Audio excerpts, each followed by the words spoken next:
இன்று ஏப்ரல் 7, 2025. உலகின் ஒளி நானே. யோவான் எழுதிய தூய நற்செய்தியிலிருந்து வாசகம். அதிகாரம் 8. இறை வார்த்தைகள் 12 முதல் 20 வரை. அக்காலத்தில் இயேசு மக்களை பார்த்து, உலகின் ஒளி நானே. என்னை பின்தொடர்பவர் இருளில் நடக்க மாட்டார், வாழ்வுக்கு வழிகாட்டும் ஒளியை கொண்டிருப்பார் என்றார்.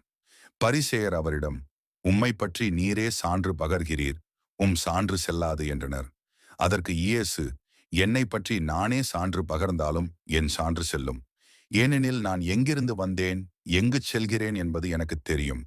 நான் எங்கிருந்து வருகிறேன், எங்கு செல்கிறேன் என்பது உங்களுக்கு தெரியாது. நீங்கள் உலகப் போக்கின்படி தீர்ப்பு அளிக்கிறீர்கள்.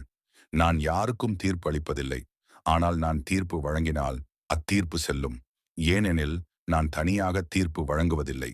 என்னை அனுப்பிய தந்தையும் என்னோடு இருக்கிறார். இருவருடைய சான்று செல்லும் என்று உங்கள் சட்டத்தில் எழுதியுள்ளது அல்லவா? என்னை பற்றி நானும் சான்று பகர்கிறேன், என்னை அனுப்பிய தந்தையும் சான்று பகர்கிறார் என்றார். அப்போது அவர்கள், தந்தை எங்கே இருக்கிறார் என்று கேட்டார்கள். இயேசு மறுமொழியாக, உங்களுக்கு என்னையும் தெரியாது, என் தந்தையையும் தெரியாது. என்னை உங்களுக்கு தெரிந்திருந்தால் ஒருவேளை என் தந்தையையும் தெரிந்திருக்கும் என்றார். கோவிலில் காணிக்கை பெட்டி அருகிலிருந்து இயேசு கற்பித்துக் கொண்டிருந்த போது இவ்வாறு சொன்னார். அவரது நேரம் இன்னும் வராததால் யாரும் அவரை பிடிக்கவில்லை. இது ஆண்டவரின் அருள்வாக்கு. இறைவா, உமக்கு நன்றி.